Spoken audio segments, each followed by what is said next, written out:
Device rendering transform, DLTs, what on earth are these? I'm going to demystify that for you in this episode. Everyone's talking about them on YouTube and with very good reason. Now, I've changed my DLT workflow in the last few months, particularly on the last few broadcast jobs that I've done. I've changed my workflow, so I'm going to share that with you in this episode and explain exactly what I'm doing. But first, I'm going to explain what is a DLT, how to install them, where to get them from, what are they doing, and I'm going to show you 4 different DLTs across 4 different shots. Now, I've got a test chart in here, I've got some indoor footage, some exterior footage, and some night footage. And it's really important when you're changing your workflow that you test this on various types of footage just to check that your workflow is not going to break. So I've done that research for you. I've got a new one that I'm just trying out as well. I'm going to share that with you in this journey. Now, if you're a bit more advanced and you know what a DLT is and you know how to install them, use the timestamps below and just fast forward the first sort of 5 minutes or so and do something more quality with your life than watching how to do that. All right, so let's start off. What is a DLT? A DLT is part of color management. So it's the end part of the process when we take a color managed image, usually in a wide color space, something like DaVinci wide gamut, and we make it look correct on your display. So we're bringing it down to Rec 709, Gamma 2.4 in my example, 2.2, P3, something like that. So it's taking that large working color space and it's the end of the color management pipeline where we bring that large working space down to display space. That's all a DLT is doing, device rendering transform. Now, why these are popular at the minute is because third-party developers are creating their own. The DLT that you've seen me use for a couple of years or longer is my CST. It's my end CST in my node tree. That is a DLT. It's a device rendering transform. It just happens to be called color space transform in DaVinci Resolve. Now, third-party developers are creating their own, and I'm going to look at 3 third-party ones and compare them with the DaVinci Resolve color space transform that you're used to seeing me use. So these are the 4 images that I've got in here. I've got this Arri test chart. This is Arri log3. I've got this, which is shot on red. I've got this shot here, which is Blackmagic Design, and I've got this shot here, which is shot at night Sony S-log3. So we've got 3 different flavors of footage, 4 different flavors of footage in here. Now, what's important when you're using new DLTs is that you test them. And I've done extensive testing for months on these DLTs before I committed to using them actually on a broadcast job. My last 2 jobs at least have been with third-party DLTs. So let me show you what's going on here. I've got a very, very simple node tree here. This is our Arri log3 with a color space transform on it, going from Arri wide gamut, Arri log3 to DaVinci wide gamut, DaVinci intermediate. This is my classic workflow that I've been using for years. If you don't understand that, I'll put a link to it in the description. You want to look at something like my best node tree or how to use CSTs and color management. Up here, we've got 3 blank nodes. This is where I would do my grading. So once I'm in that large color space up here, then I start doing my grading. And at the end, what I want to see is what I'm seeing on my display. I can't see DaVinci wide gamut on my display. There's no such thing. It doesn't show me that wide color space. So what I need to do is use a device rendering transform, DLT, to bring that large space down to Rec 709. So to do that, the first DLT I'm using is called color space transform. And you've seen me do this for years on YouTube. I'm going to go from DaVinci wide gamut and I'm going to go DaVinci intermediate because that is what's being fed from this node here. And my output color space wants to match my monitor, currently set to Rec 709, Gamma 2.4. That is a DLT. Now, the new third-party DCTLs that are coming in have been designed by color scientists, and they do a fantastic job of doing exactly what that CST is doing. But sometimes they do an even better job than that CST. Now, I wouldn't say one fits all. I try various ones on various projects just to see which one I prefer, but you do get more pleasing results in certain scenarios. I'm going to show you exactly why that's happening in here. Now, if you want to use a DLT from a third-party developer, you're going to need to have access to what's called DCTL. So in my library here is a thing called DCTL, and if I drag and drop that on, you then in this list have a list of all the DCTLs that I've bought. So DCTLs are allowing third-party developers to write their own code and access the tools within DaVinci Resolve. And what some of these color scientists are doing is creating fantastic DLTs. So the 3 that I'm going to look at today is one called JP2499. There's one called Print DCTL, which is from Mononodes. And I'm going to look at another one, which is newly introduced to me, called Open DRT. Now to install these into DaVinci Resolve, you need to go to your project settings. If you go to your color management, and down here, you'll see under lookup tables, a open LUT folder, okay? Also, just bear in mind, your 3D lookup table interpolation should be set to tetrahedral. It's probably set to trilinear as default. Set it to tetrahedral, you're gonna get better quality. Now, when you press open LUT folder, it will take you straight to the directory that you need to install the DCTL. Now, the DCTL, you've probably downloaded it from a website. You might have gone to GitHub. I'm gonna put links to the 3 DCTLs that I'm using in the description, and you basically put them straight into that folder. And you see the ones that I've got are installed in here already. So there's JP2499 DRT. I've got my Mononodes LLP. It's called Look Lab Print. That's the one you need to download from the Mononodes site. And it's actually a full look development tool, but I'm just using the print element of it in this exercise. I'll show you exactly what I'm doing. And I've also got another one here, opendrt.dctl. Then you go back to Resolve, once you put them into that folder, and you need to press here, update lists, and just restart DaVinci Resolve, and they will appear in that list. So for example, if I want to go in here and put on the JP2499, just click it on here. Now I'm gonna go in and explain exactly what that's doing in a minute, so just don't worry just yet. All right, so that's how they work. Let's put that back to being a Resolve CST. Now what I've done is I've created 4 single nodes here that have got these settings on already by default, okay? So it means I don't have to keep pulling down that DCTL menu. So let's go back to the Resolve CST. I'm going to put it on. And you see here, I've got DaVinci Wide Gamut, Rec 79 Gamma 2.4. Now, the reason these third-party ones are so useful is because I get asked this a lot on my channel as well, is what is this tone mapping stuff? So once you apply a CST, you've got to start messing around with this tone mapping, and people get a bit confused. This bit's pretty straightforward. We know we're going from DaVinci Wide Gamut to Rec 709. But what tone mapping do I use? I've got so many different options in here, and they all do a different thing to the image. So by default set to DaVinci, then I use this checkbox and I set this up to 10,000. And there's another option down here called saturation compression. Now, depending which footage I'm using, depends how the image looks. So I've got many different options in there, and it can get quite confusing. What I like with the custom DCTLs that people are making, the custom DRTs, is they get rid of this tone mapping. They do give you other options, and what I want to do in this episode as well is show you the different options that are available in the different DCTLs. But this is an area of confusion. Often I have to change this during the project as well. What I want to be able to do is put a DRT on the end and just leave it. So let's have a look at what's happening. So we've got our regular CST, this is what we're used to, and this is giving us a really good image. Skin tones are looking great. As you'd expect, it's an Arri test chart, so they should look good. Let's put on the first one. This is JP2499. Now I'm not gonna grab it from here. I'm gonna do it as a DCTL just to show you, first of all, how to do it. So let's just grab our DCTL. That's overridden my CST. And I go down here, and in my list is JP2499. This is a free DRT available from Juan Pablo Zambrano's GitHub site. I'll put a link to it in the description. Now, I've been using this one for quite a few months. I love what it's doing, but it does have quite a look. So I'm going to compare these for you and show you what's going on. The first thing it's doing is getting rid of me having to worry about that tone mapping. It's doing it all for me. It does a fantastic job, often better than the inbuilt Resolve CST. Down here, we've got various options. So we can rotate hue, we can rotate the highlights hue, we've got parity, we've got all these different sliders, but I don't actually know, I do know what they're doing, but let's imagine I don't know what they're doing. You're looking at those sliders going, I have no idea what's going on. This DRT is going to give you a great starting point just by simply placing it on.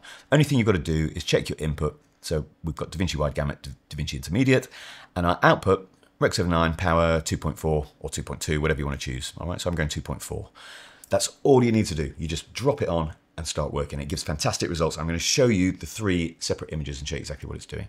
So the next DRT I'm going to use is from Mononodes. It's called Look Lab Print, and I'm just using the print element of it. Since version 3 of Look Lab Print, it's changed the way it works, and it's really fantastic for me to use as an end DRT only, because I do a lot of my film emulation in Dehancer, for example, but you do get all the film emulation tools built into it. So if you don't have Dehancer, this is actually a really good choice.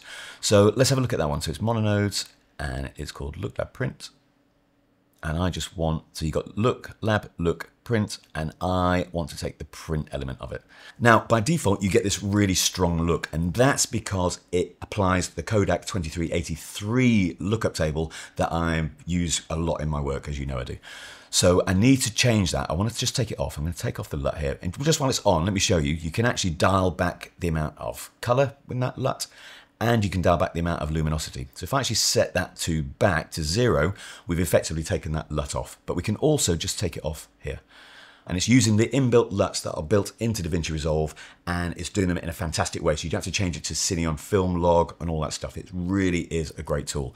Now, it still looks a bit weird, and that's because our input needs to be set to DaVinci Wide Gamut. Our output set to Rec 79 Gamma 2.4. Here's all the different film looks that you can have. And obviously I've switched those off.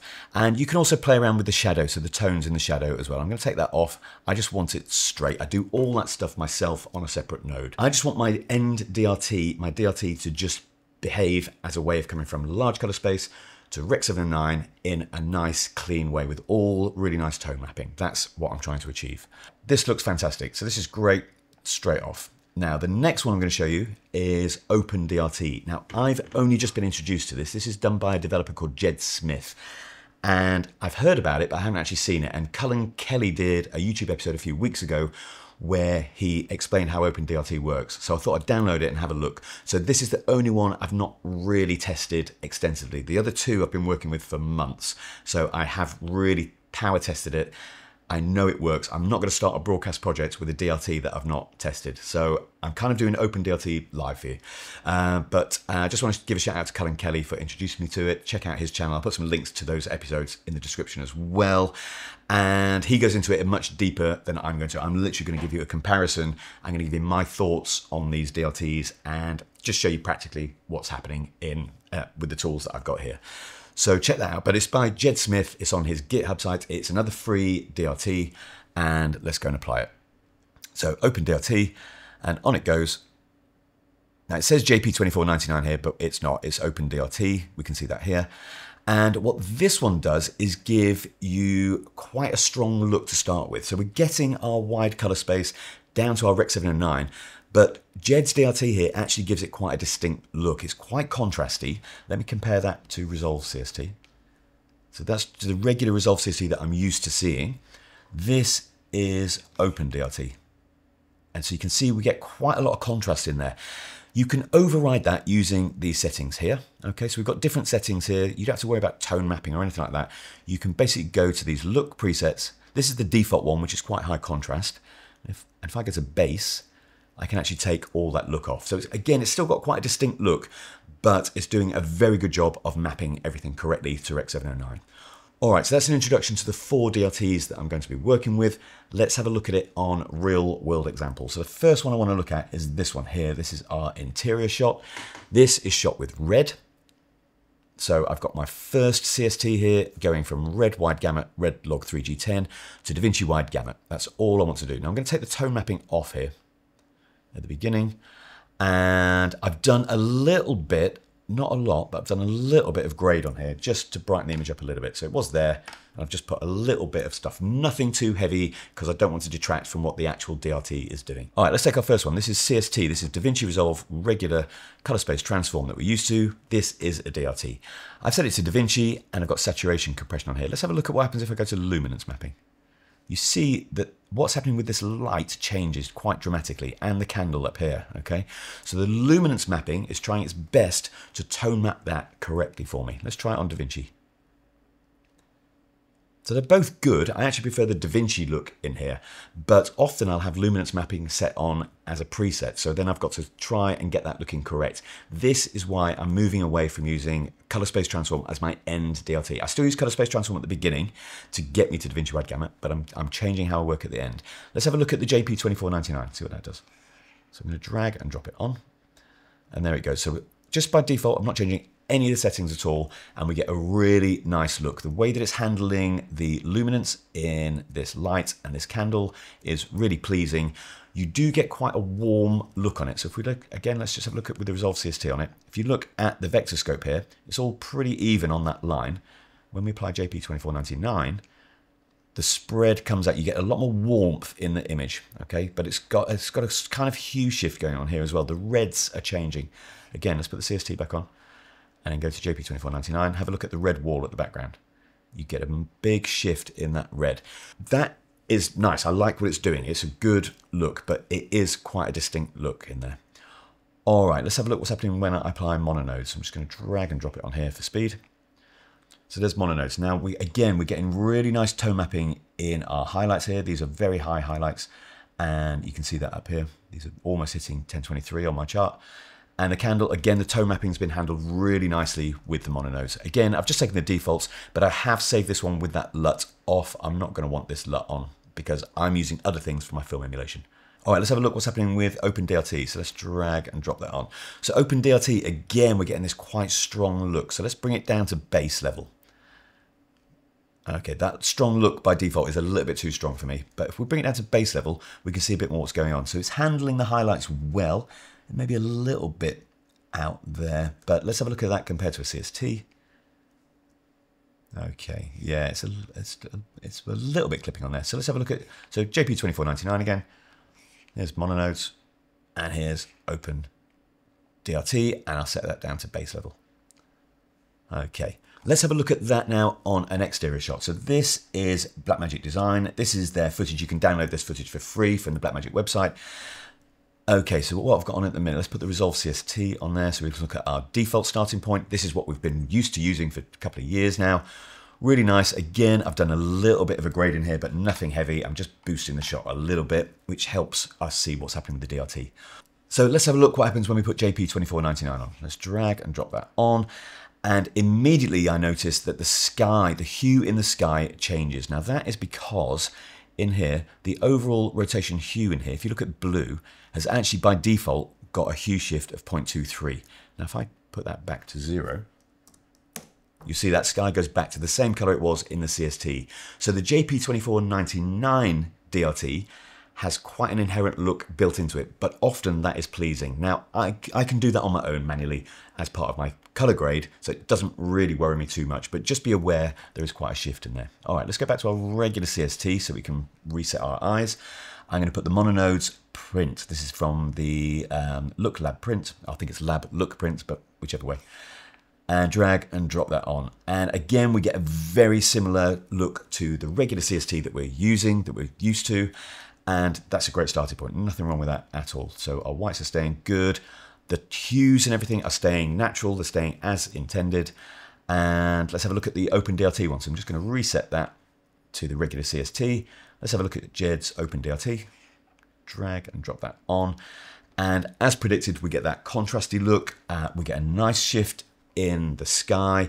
But again, this is the sort of thing that I would want to do in the grade process as opposed to maybe as a DLT, but it is giving really great images here. Let's have a look at that at base level again. I should have saved that as a default. And there we go. So we're getting nothing to worry about there. That's a really good DLT taking us from wide color space to Rec 709 Gamma 2.4. So before we test these DLTs on the night shot, let's just have a look at them side by side on this shot. Now what I've done is I've pre-made some stills here. So these are our 4 different DLTs. What we're getting now is our CST with our JP2499, Mononodes, and OpenDLT. So if you're finding this information useful, please think about subscribing. It takes a long time to prepare these episodes, and it really is appreciated. So let's quickly take a look at the individual properties of these DLTs. I'm not going to go into too much depth, but I just want to show you what sort of control you do have. So regular CST here, we've obviously got to mess around with our tone mapping and our saturation compression, all these different types of things. We've already looked at that, and this is where it gets quite tricky. Let's put the JP2499 on. Okay, very simple controls. Most of this look we're getting is because of this overall rotation hue. We've already looked at that. So the blue is already rotated. If we reset that, then of course we get rid of that blue cast that's going on in there. So you could set all these to 0. The highlight rotation here is allowing us to adjust our sort of white point. So how cool or warm the whites are looking. And our purity down here, I'm not exactly sure what it's exactly doing, but if I press this, it's kind of like saturation and contrast. So in the blues there, so you've got control over that as well. The beauty of this, it's nice and simple, just drop it on. All right, mononodes, let's have a look at the print section of Mononodes. Now, what this is doing is a straight DRT. No sliders needed at all. The sliders are only for when you've got apply LUT or apply shadows on. So by default, I take those off. I'm just working with it absolutely straight, and I know that I'm getting fantastic transformation from my large color space to my Rec 709. However, if I do want to put those on, let's apply the LUT and the shadows. I'll just show you what they're doing. So this is applying now the Kodak 2383 D55 LUTs. Now that is quite a warm look. If I go to D65, you'll see that my white point changes. So you've got control over the color temperature as well. And you can just dial in as much of this LUT as you want. All right, this will give you a really good starting point for getting a really good film emulation going on here. All right, and then the shadow slider, the amount of shadow, and then the color that you're working with, the RGB in the shadows, is adjusted here. You could just have the LUT if you want to take the shadows off, but what I like with the Mononodes is, and with all of the Mononodes, they're always really simple operations. It's really simple sliders, keeping things nice and straight. I don't want to think too much about this. I just want to apply these DRTs and crack on with my work. All right, let's have a look at Jed's open DRT one. Let's click on here. Again, nice and simple, some HDR settings in here. Our input gamma, DaVinci wide gamma, our input transfer, DaVinci intermediate. Obviously we need to set that correctly. Our look preset, by default, is giving us these tone scale presets here. So if we look in here, you've got high contrast. This is the default one it's set to. And then there's a few others in here. So we can have a look at these different tones going on. And they each give us a very different look. Now, the other thing you can do is change the creative white point. So if you want a warmer, you go to D50. And if you want it cooler, you go to D65, and that's a really good setting to have. So the final image I want to show you is a night shot with lots of lighting going on. Now this is one of the hardest things for DRTs to handle, and well, let's just go and have a look at a practical example of this. So this is from an actual job I graded and have worked on, and we've got our regular CST going on here to start with, okay? So without the DRT, we're obviously in our DaVinci wide gamut. This is shot Sony S-log3, just so you know what we've got going on here. I've got no tone mapping going on at the beginning, which is how I'd like to set it. Let's have a look at what's happening with the CST. So this is regular DaVinci Resolve, and you can see it's handling it really well. If we look at these neons here, this is where a lot of DRTs struggle. This is where you've got to play with this tone mapping stuff, and this is where people get confused. So let's try it with luminance mapping on. Now with the luminance mapping on, we get a much more accurate representation of what these lights should look like. Keep an eye on the blues down here as well when we're comparing, and this signage here, and also the yellow in here, how natural it's looking. So that's a great image. It's looking better on luminance mapping than it is with DaVinci mapping. But that means I've got to change it on a shot by shot. Actually, I don't know, maybe that does look better. Let's take the saturation compression off and show you what's going on. Okay, actually it's handling it pretty well without, but that does normally help. You can see it on the scope here, actually. It's definitely bringing it down into a more pleasing space there. All right, so that's the CST. Let's see what JP2499 is doing. Let's drag and drop that on, and it's making a big change to the image. So this is without doing any grading. This is just straight with the defaults. Now, what it is doing really well is handling these neons. Look at this trace here on the vector scope. We've got no clipping going on. It's really nice, but it has skewed it around. Let's put the CST back on. Our reds were going up here. This is the natural color of the reds. Let's put the JP2499 on. And you see it all starts leaning over to one side. Actually, if you look at the blues here, this is slightly shifted. Let's put that CST back on again. And you can see the natural color and the natural color of the red. So the natural colors are definitely changing, but I would say in a pleasing way. That looks fantastic. So we've got a little bit of a hue shift here and here, but that yellow looks really good. So for me, it feels like it's giving it a bit more density. It's a really pleasing look. So let's have a look at what's happening with Mononodes. I'm just going to reset it. So it's our Resolve CST that we're used to. And let's apply Mononodes. So we drag and drop that on. And this gives us a really good, accurate, if you look at the scope, it's a really accurate representation of the true colors that are in the image. So if we look on here, our neons look really clean. We're getting really nice roll off in there. The tone mapping is being handled really well for me. And the blue is keeping its natural blue as well. Again, let's go back to the CST just to show you. So our reds are good. There's our reds and our blue here. Let's put the Mononodes back on. and it's definitely giving us a much more pleasing image than that. This DRT is the one that I've been using on my last couple of broadcast jobs, and I just love how it's handling the neons. I love how it's handling interiors. I love how it's handling daylight. Let's have a look what's happening on the open DRT. This one is the one that's new to me. As I said, check out Cullen's video on this, but I'm going to drag and drop that one on. Again, as I expected, we get this quite contrast. I don't think the neons have been handled that well in here, but I'm just going to take that down to base level. It might help quite a bit. There we go. So now we've got a much better looking image in there. Now for me, this is so important. These color scientists have spent months, if not years, making these DRTs absolutely incredible for us. The fact that Resolve allows third-party developers to access the code is fantastic. You need DCTLs, which means you need the full version of Studio to do this. I apologize, my voice is a little bit rough in this. I did actually record this entire episode yesterday. I played it back. I wasn't happy with my delivery, but I was pretty exhausted after delivering it. This is quite a long one. So I have come back into Studio today. So think about subscribing. It's the hottest day of the year and it's a gorgeous sunny day out in Brighton. And I'm here in the dark re-recording this for you so I can give you the best I possibly can. I do appreciate it. I hope this has helped demystify what DRTs are. They've really changed my workflow. I've used the JP2499 and I'm using the Mononodes PRINT one without the Kodak LUT on it. It is part of Look Lab Print, so you get lots more elements with it as well. Check it out, links are in the description. Don't forget I've got a 10% discount code with Mononodes as well. Look after yourselves, enjoy your DLTs, and I'll see you in the next episode.